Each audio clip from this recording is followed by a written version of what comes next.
Hi friends, welcome to Kovai smart kitchen. இன்றைக்கி நம்ம கிச்சனில் ரொம்ப ஈஸியாகவும் அதே சமயம் குயிக்காக பண்ணுற மாதிரி ஒரு சிக்கன் வறுவல் எப்படி பண்ணுறதுன்னு பார்க்கலாம்.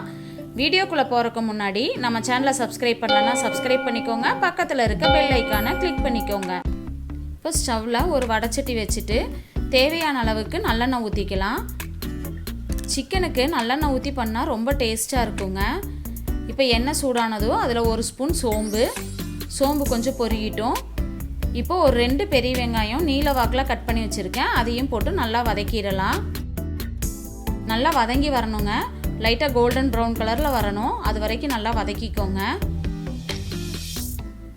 இப்போ இந்த ஸ்டேஜில் இஞ்சி பூண்டு பேஸ்ட்டு ஒரு 1.5 ஸ்பூன் ஆட் பண்ணிக்கலாம். நல்லா மிக்ஸ் பண்ணி விட்டுருங்க. இஞ்சி பூண்டோட பச்சை வாசனை போகணும். அது வரைக்கும் நல்லா வதங்கட்டும். இப்போது 2 தக்காளி கட் பண்ணி வச்சுருக்கேன். அதுவும் போட்டுக்கலாம். தக்காளி நல்லா வதங்கி எண்ணெயெல்லாம் பிரிஞ்சு வரணும்.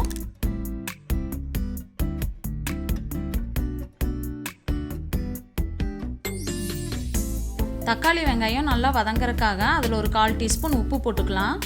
சீக்கிரமாக வதங்கிடும். பாருங்கள், இப்போ தக்காளி வெங்காயம்லாம் நல்லா வதங்கியிருக்கு. இந்த ஸ்டேஜில் நம்ம எடுத்து வச்சுருக்க சிக்கன் இதோட ஆட் பண்ணிடலாம்.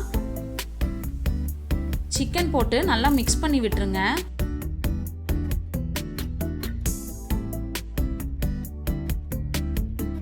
இப்போ ஒரு 5 நிமிஷம் மூடி போட்டு வச்சிடலாம். பாருங்கள், சிக்கன்லாம் நல்லா வதங்கி தண்ணியெல்லாம் வெளியில் வந்திருக்கு. இப்போ நல்லா கலக்கி விட்டுறலாம். பாருங்கள், இந்த ஸ்டேஜில் ஒரு 2 ஸ்பூன் சிக்கன் மசாலா எடுத்து வச்சுருக்கேன். அதுவும் போட்டுடலாம்.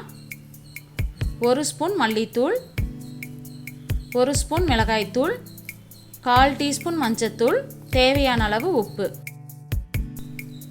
இப்போது மசாலாலாம் நல்லா சிக்கனோட நல்லா மிக்ஸ் ஆகி வரணுங்க. அந்த அளவுக்கு நல்லா கலக்கி விட்டுருங்க.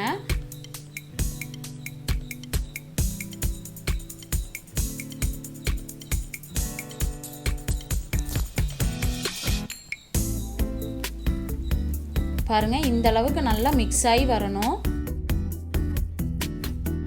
இந்த ஸ்டேஜில் ஒரு 1/2 டம்ளர் தண்ணி ஊற்றிக்கலாம்.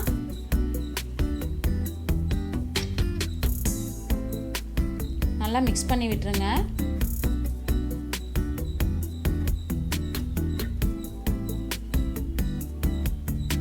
இப்போ நல்லா சிக்கன் வேகறதுக்காக ஒரு 10 நிமிஷம் மூடி போட்டு வச்சிடலாம்.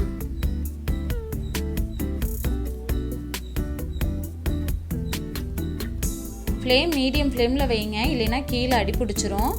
இப்போ நல்லா மிக்ஸ் பண்ணி விட்டுருங்க.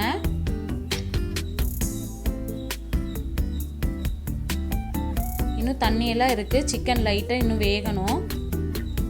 இன்னொரு 5 நிமிஷம் கூட சிக்கனை வேக வச்சிடலாம். பாருங்கள், இப்போ நம்மளோட சிக்கன் வந்து ரெடி ஆயிடுச்சு. எண்ணெயெல்லாம் பிரிஞ்சு சூப்பராக வந்திருக்கு. இப்போ கொஞ்சமாக மல்லி இலை தூவி விட்டுக்கோங்க. ஒரு 1/4 டீஸ்பூன் மிளகுத்தூள் போட்டுக்கோங்க. இப்போ நம்ம சிக்கன் வறுவல் ரெடி ஆயிடுச்சு. நல்லா மிக்ஸ் பண்ணி விட்டுருங்க. நல்லா சாதத்தோட, தோசை, சப்பாத்தியோடையெல்லாம் வச்சு சாப்பிட்றதுக்கு ரொம்ப டேஸ்ட்டாக இருக்குங்க. இந்த ரெசிபி நீங்கள் வீட்டில் ட்ரை பண்ணி பார்த்துட்டு எப்படி இருக்குன்னு எனக்கு கமெண்ட் பாக்ஸில் கமெண்ட் பண்ணுங்கள். இந்த வீடியோவை லைக் பண்ணுங்கள், ஷேர் பண்ணுங்கள், மறக்காமல் சப்ஸ்கிரைப் பண்ணுங்கள். பக்கத்தில் இருக்க பெல் ஐக்கானை கிளிக் பண்ணுங்கள். இதே மாதிரி இன்னொரு இன்ட்ரெஸ்டிங்கான ரெசிபியோடு உங்களை சந்திக்கிறேங்க. கோவை ஸ்மார்ட் கிச்சனில் நானும். நன்றி, வணக்கம்.